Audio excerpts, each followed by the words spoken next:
Hi again. Hi there, word warriors. Uh, Boy, I'm like kicking this off with a bang. I'm gonna have a ton of videos that I'm posting all on the same day just to get started here. Um, yeah, so um, when I woke up this morning and I realized I only had 2 days until I was leaving for this trip to head down south. I say that to head down south, just to give you kind of an idea. I live Um, I live in a forest at the end of a dirt road. There's not even, we don't even have like a grocery store here to go to buy milk. Like, there's nothing here. So it's about 200 kilometers round trip for me to go get groceries or anything like that. And there are books to be had there, but they're like the kind that you get at the grocery store in the big bargain bin, right? So I don't really have much access to books except when I'm going what we refer to as down south, because I live in kind of the northern part of our province. And there is another town that's a little bit farther away. That's usually about 2 hours and change one way to get there. They used to have a really brilliant used bookstore, but about a year after I moved up here, they closed that. So my access to books, and I know everybody's like, well, you can order from Amazon. Well, you can order from Amazon. Mail here is very complicated. For some reason, about a year ago, Amazon just kind of started saying that they would not ship to our town. We do have a post office, but so then you got to get things shipped to the post office in the town that's an hour drive away, and they're only open for like 1 hour on Friday that you can access them. No, sometimes they're open on like Saturdays. Anyway, it's complicated. So generally, uh, a couple times a year you go down to the big smoke, the big city, our capital city, and if you're me, you do all the things that you miss doing. Like, oh, I'm gonna go to the theater, and I'm gonna go check out the secondhand stores and the bookshops and all that kind of stuff.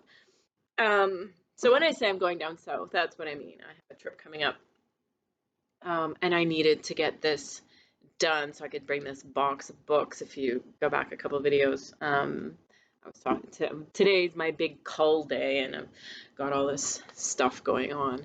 And so I've got a box here of 30 books that I'm going to bring with me to the bookshop to see if I can trade them in and get maybe some more books or just get some credit for the next time I head through that city.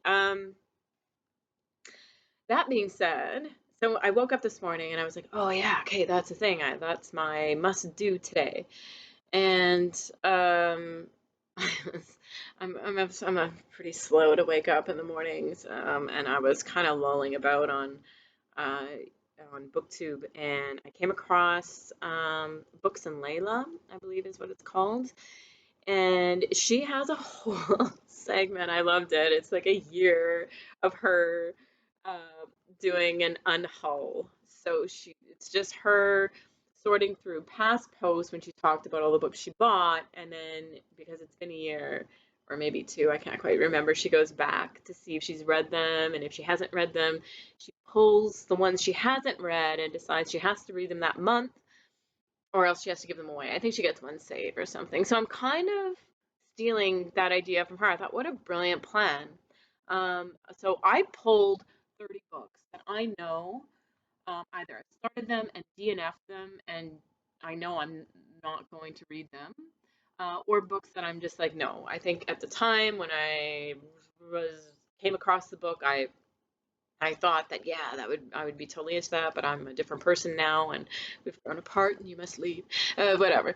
Anyway, so there's that, there's those, and then I had a couple that I pulled that I think I'm going to do kind of what she said. I'm going to keep them in a separate pile, and I'm going to give myself.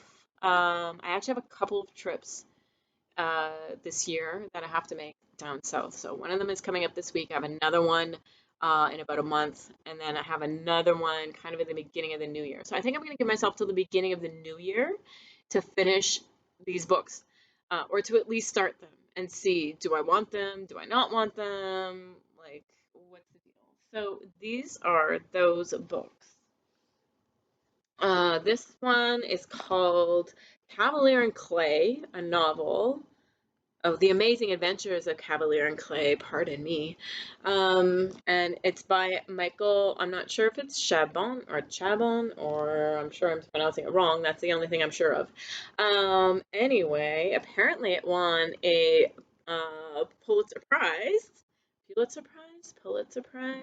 I don't know, to be honest. I think it's a Pulitzer. And it was also a finalist for the Penn Faulkner Award. So apparently it's supposed to be a really excellent book. I think the reason that I have not read this, and I have to be honest, I don't even remember how long ago I came across this. It's definitely a few years. I remember moving it several times in boxes. And I think the only reason that I keep doing that is because it's won all these awards, and it sounds kind of right up my alley. Like, it's about a magician, and I love all that kind of stuff. So it seems like it'd be really good. And it's won all these awards. So, but it seems like it's really long, and like you like really need to commit to it. In fact, it is. When I say it seems, I'm not mistaken. It is 600 and oh my goodness, 656 pages. That's a lot.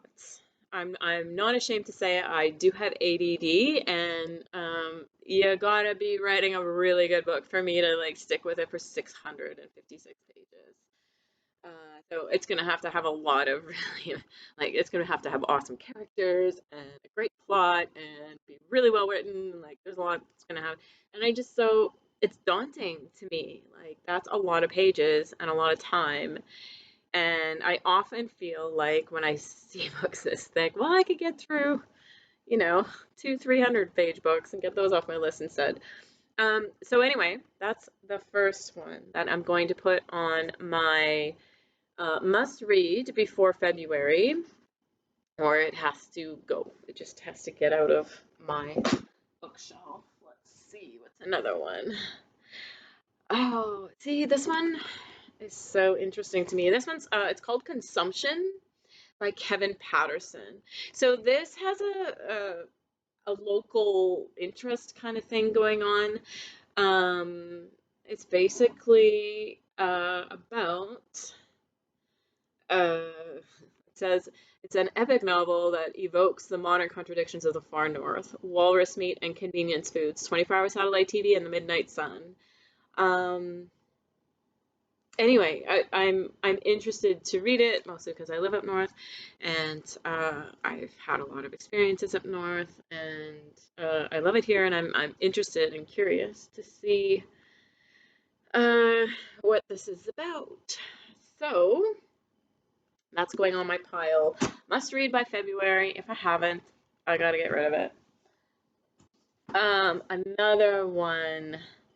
I do not know how to pronounce this main character's name. I think it's Caetana. If you've read the book and you've figured out how to pronounce it, please let me know. I think it's Caetana's Sweet Song by Nelida Pinon. Pinon? Yeah. I've always been very bad at butchered names. Anyway, another book that sounds like I did not even know. Like, until I started going through my books today, I've no recollection of having this book or anything about it. I would never, when I finished any other book, think that's next on my TBR, because I don't remember how I even came into this book. But I know why I got it, because apparently Caetana and her traveling carnival swept through Trinidad, a small city or Trinidad maybe, a small city in the interior of Brazil.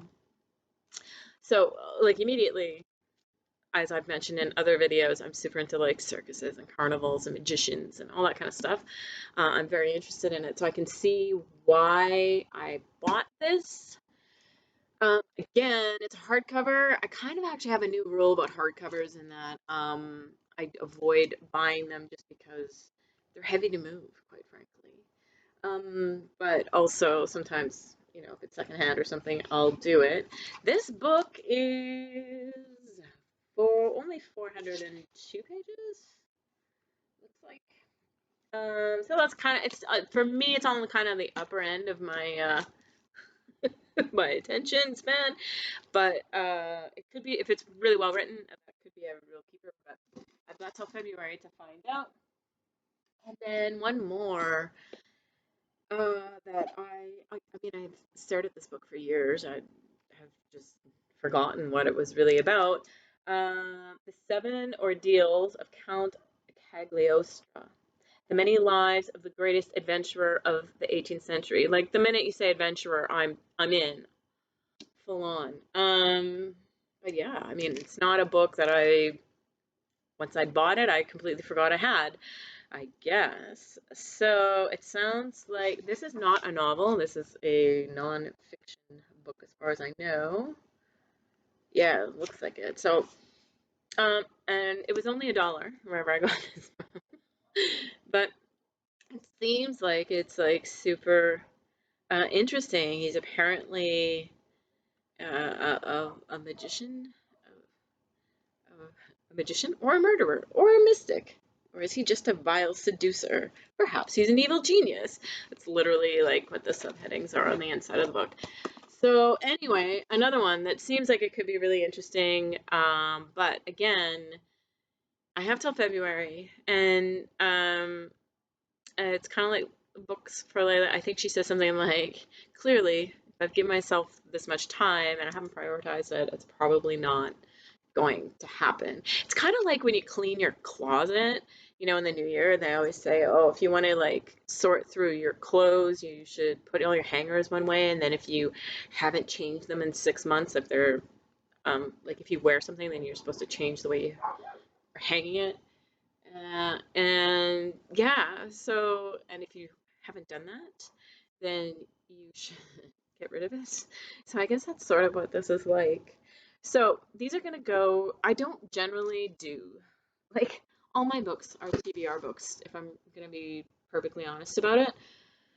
My entire library is TBR. I mean, not all of it. There's a few books that are classics that I keep just because one day I will reread them.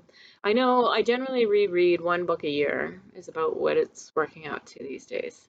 Um, so I do have some of those books, but otherwise, like basically my library is all TBR, and I don't like picking out like, okay, it's a new month, so I'm gonna pick out my list of books that I'm gonna read. I'm not good at that. As I think I mentioned earlier, I have ADD, and so everything for me is like, well, right this second, I feel like reading this.